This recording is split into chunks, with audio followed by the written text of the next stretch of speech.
వాతావరణ ఆధారిత పంటల బీమాలో పత్తి ఒక ముఖ్యమైనటువంటి పంటగా ఉండేది 2019 వరకు కూడా.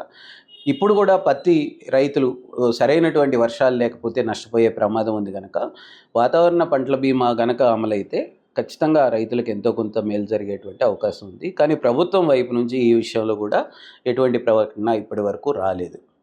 కాబట్టి మేము నిర్దిష్టంగా కోరుతున్నది వ్యవసాయాన్ని పంటల సాగులో మార్పులు చేయాలనుకుంటే, వరి విస్తీర్ణాన్ని తగ్గించాలనుకుంటే మిగతా పంటలను సేకరించే వైపు ప్రకటన చేయడము, అట్లాగే ప్రకృతి వైపరీత్యాలు వచ్చే అవకాశం ఉంది కనుక, కరువు లాంటి వర్షాభావ పరిస్థితులు వచ్చే అవకాశం ఉంది కనుక పంటల బీమా పథకాన్ని ప్రకటించడం కూడా చేసి ఉండాల్సింది.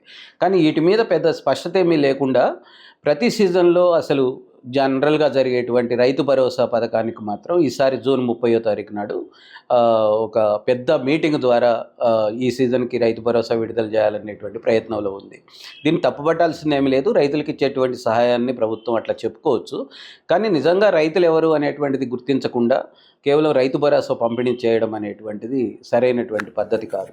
కౌలు రైతులకు సంబంధించి ఇప్పటివరకు గుర్తించాలనేటువంటి నిర్ణయం రాష్ట్ర ప్రభుత్వం తీసుకోలేదు. కౌలు రైతులను గుర్తించేటువంటి ప్రక్రియ కూడా మొదలుపెట్టలేదు. వ్యవసాయ భూముల్లో ఎవరు సాగు చేస్తున్నారో కూడా స్పష్టంగా తేల్చుకోలేదు.